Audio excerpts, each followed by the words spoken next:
Bonsoir, ravi de vous retrouver pour un nouveau numéro de l'Échiquier International. Nous sommes en direct pour débattre d'un nouveau thème d'actualité. Ce soir, je vous propose de revenir sur cette dernière provocation marocaine qui reflète encore une fois une profonde hostilité à l'égard de l'Algérie. On y revient plus en détail avec nos invités dans un instant. Restez avec nous.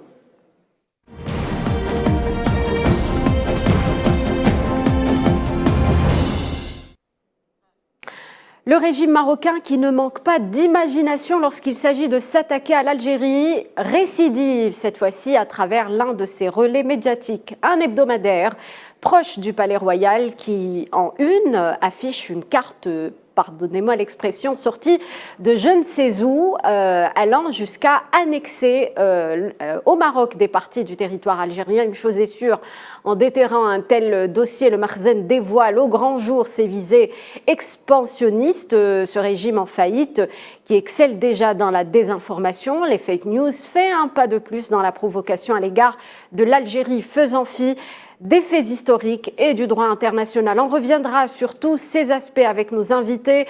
Ce soir, sur le plateau, j'ai le plaisir de recevoir Saïd El Ayachi, président du comité algérien de solidarité avec le peuple sahraoui. Bonsoir, monsieur El Ayachi. Salam. Et monsieur Saïd Boussita, journaliste, directeur de rédaction du quotidien L'Expression, est avec nous. Bonsoir. Bonsoir. Pour contribuer à cette émission, nous avons également le plaisir d'avoir avec nous El Kantibala, diplomate sahraoui depuis Paris. Bonsoir El Kantibala. Bonsoir et merci pour l'invitation. Alors d'abord, messieurs, une réaction après cette nouvelle provocation du régime du Makhzen à l'égard de l'Algérie. On est habitué à ce genre d'écart, Saïd Boussita. Oui, on est habitué à ce genre d'écart et cette attaque-là est d'abord, je pense, aussi à consommation interne parce que le Palais Royal étant coincé sur l'affaire du Sahara occidental et il a besoin d'occuper son opinion publique et il invente cette histoire d'annexion de l'Algérie, c'est-à-dire qu'il essaye de faire une diversion, il détourne le sujet du Sahara occidental vers un sujet où il amène son opinion publique à vouloir parler de territoires qui ne lui appartiennent pas, mais qu'il voudrait avoir. Et ça fait oublier un peu le problème du Sahara occidental. Je crois que M. Ayachi va nous en parler. Il en sait beaucoup plus que moi. Le dossier sahraoui, le Maroc a perdu sur beaucoup d'aspects. Et cette histoire d'annexion, entre guillemets, de volonté d'annexion des territoires algériens, et sert à détourner l'attention du Maroc. D'ailleurs, sur les réseaux sociaux, maintenant, en fait, ces cybercombattants ne traitent que de ça dans les réseaux sociaux. Ils ne parlent que de Tindouf, de Béchar, etc., de Tlemcen et tout, pour essayer de faire oublier l'essentiel, à savoir une situation dans le Sahara occidental où le Maroc s'enlise et aussi cette histoire de corruption d'eurodéputés qui a fait vraiment mal au Maroc, et l'opinion publique marocaine a besoin de ronger un os et on lui donne l'Algérie pour le ronger. Saïd El Ayachi, on est face à une volonté du régime de Makhzen de nier des faits historiques. Le droit international est également violé à travers ce dossier abordé par ce relais médiatique du régime de Makhzen. Si ce n'était pas l'expression de la volonté de certains responsables du Makhzen dangereusement irresponsables, ce serait vraiment comique. Et ça pourrait même être le sujet d'un jeu de société pour les langues veillées ramadanesques qui nous attendent bientôt. Reconstituer les empires d'avant, à ce moment-là, on aura les Italiens qui vont revendiquer tout le pourtour méditerranéen, nous on va revendiquer l'Andalousie, on va le truc. C'est d'un comique et d'un ridicule extraordinaire. Sauf que, et là, j'adhère totalement à ce que vient de dire Saïd, d'abord, plusieurs objectifs. Dans le premier, précisément, il faut se rappeler que depuis une année maintenant, il y a un bouillonnement sur le front social interne au Maroc, et ça ne s'arrête pas, et ça risque même de s'amplifier. Par conséquent, il faudrait quelque chose qui va servir de leurre, c'est-à-dire de subterfuge, de dérivatif à la bronca populaire, au mécontentement populaire, et rien de mieux que de créer quelque chose aux frontières, cela est très classique. Et puis, quand on demande beaucoup dans l'esprit de ces piètres politiciens, quand on demande beaucoup, on peut avoir un peu, c'est-à-dire demandant beaucoup, y compris une grosse partie de l'Algérie, on nous laissera le Sahara. Et puis, on remarquera, je suis très heureux pour nos frères mauritaniens, pour une fois la Mauritanie n'est pas concernée, alors que pendant 9 bonnes années, de 1960 à 1969, elle a été revendiquée bec et ongle par le régime de Hassan II. Et donc tout ça fait que peut-être, comme on le dit dans l'expression populaire, ils sont en train de chauffer le bendir. Oui, à se demander ce que cherche le Maroc à travers ce genre précisément. Alors, est-ce belliqueuse. une préparation de l'opinion à quelque chose? Est-ce peut-être de voir comment va réagir d'abord la société politique algérienne et la société civile algérienne? Est-ce qu'ils attendent une réaction des officiels algériens, même si notre objectivité commanderait à nous dire que là, d'abord, il s'agit d'un magazine, mais comme vous l'avez dit dans votre introduction, c'est un article commandité et le commanditaire est clairement identifié, c'est le Makhzen. Et donc, dans tout ça, nous revenons toujours à notre credo, c'est la vigilance. Vigilance, vigilance, vigilance, renforcement du front intérieur, et puis restons unis autour du président de l'armée et des services de sécurité pour parer à toute éventualité. Alors, après cette publication, on voit que Saïd El-Ayachi en rit, mais ça reste quand même une provocation, une énième provocation à l'égard de l'Algérie. L'Algérie qui a d'ailleurs réagi via une dépêche APS avec un ton grave et acerbe. L'Algérie qui a mis en garde El Makhzen contre toute tentative de toucher à la terre des Chouhada.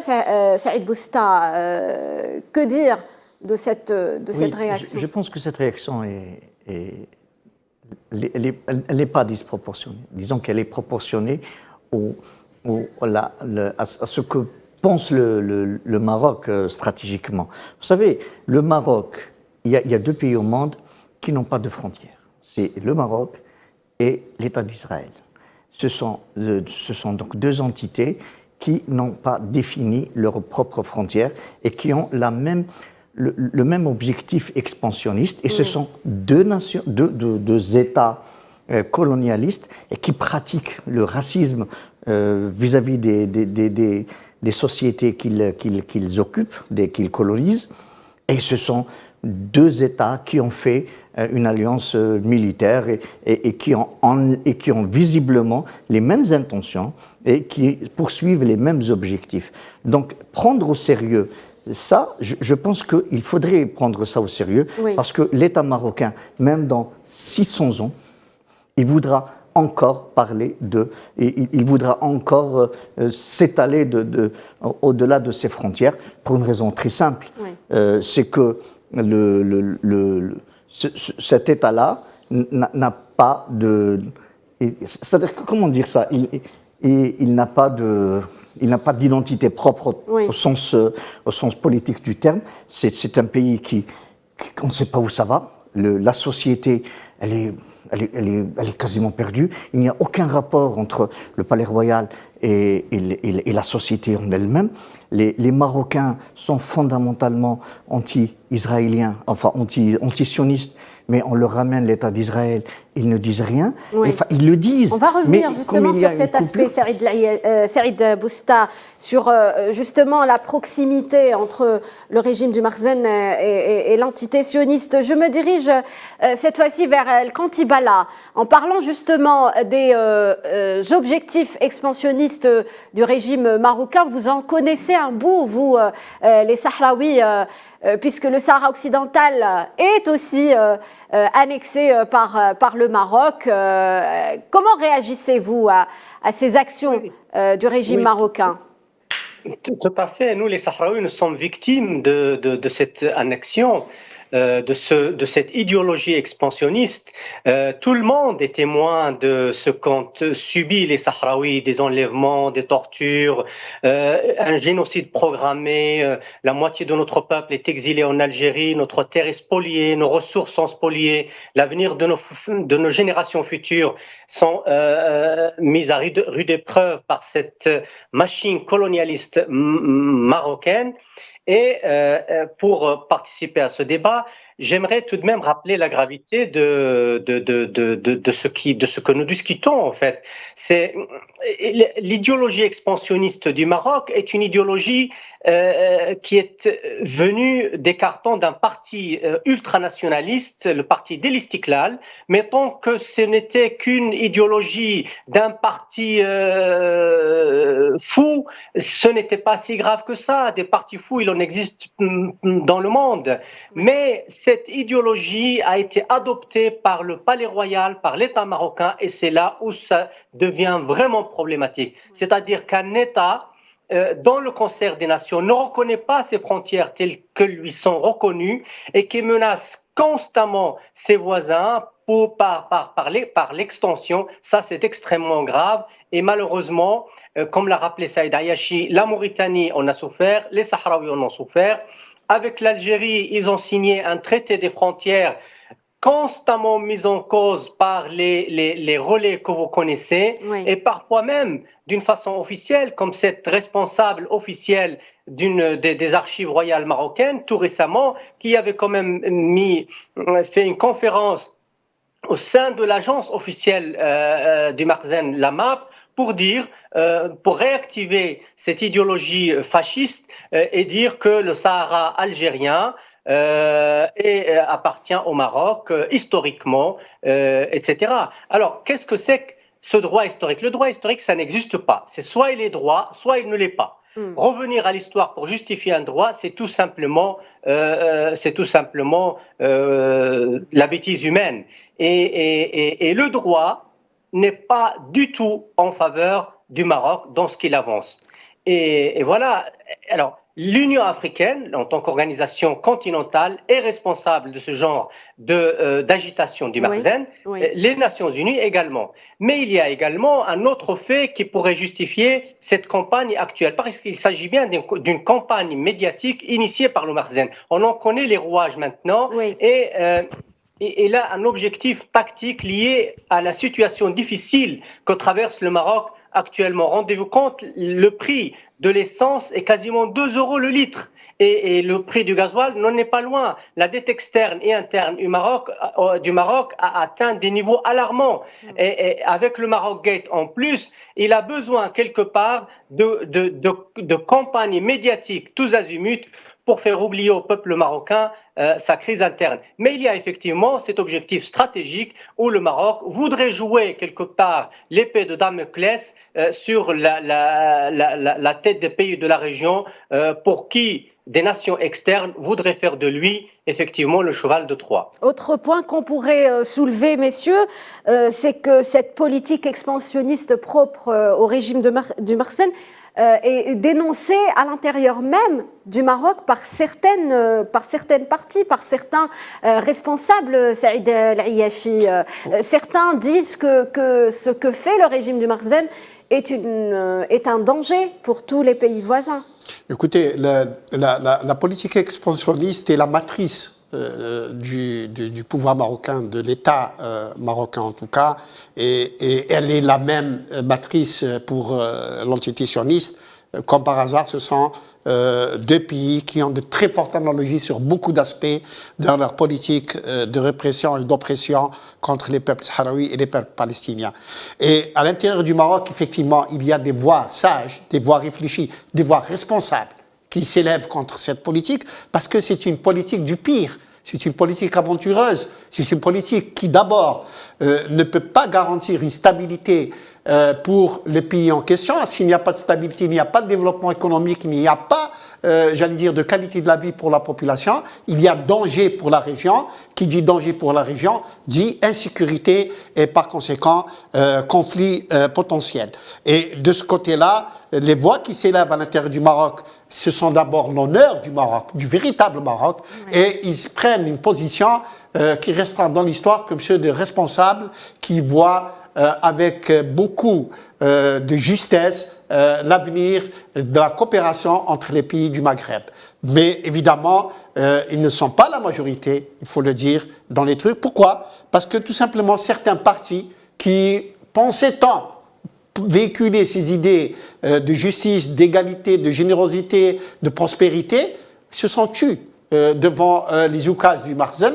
Et je pense notamment aux socialistes marocains, je pense aux communistes marocains, je pense aux islamistes marocains qui, figurez-vous, dans leur d'abord doxa politique portent en exergue la défense de la cause palestinienne, mais qui ont été dont la normalisation s'est faite sous l'égide d'un gouvernement islamiste et qui dernièrement, leur leader, Ben Kiran en l'occurrence, demande à faire la guerre contre l'Algérie. C'est d'une irresponsabilité crasse, c'est extraordinairement dangereux qu'on ait un personnel politique aussi médiocre qui parie sur le pire pour ses relations avec l'Algérie. Et l'Algérie, là, il faudra saluer la dépêche de l'APS parce que tout simplement ce qu'a fait le Marzen avec, en commandant cet article à une revue que tout le monde sait être proche du Palais Royal, c'est pour tester la réaction de la classe politique algérienne,